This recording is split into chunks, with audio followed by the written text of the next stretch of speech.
Did you know that the Sahara used to be a rainforest?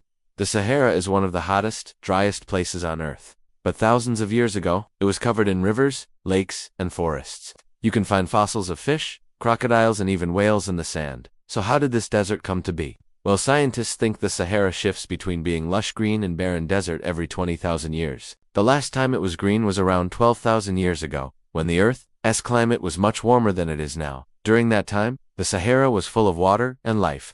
Rivers flowed through it, watering the plants and supporting a wide variety of animals. There were also lots of lakes which were home to all kinds of wildlife, including crocodiles and whales. But 20,000 years ago, the climate began to change. It started to get drier and the amount of rainfall decreased. This caused the rivers to dry up and the lakes to shrink. The forests began to die and the animals that lived there had to migrate or perish. The Sahara we know today is the result of these changes. But don't worry, the Sahara isn't the only place that's been affected by climate change. All over the world, Earth's changing climate has caused sea levels to rise and fall, forests to die, and animals to migrate. But the good news is that the Earth's climate is always changing, and if we can't control it, at least we can learn to adapt. Just like the Sahara, our world is always changing. New technologies are constantly being developed.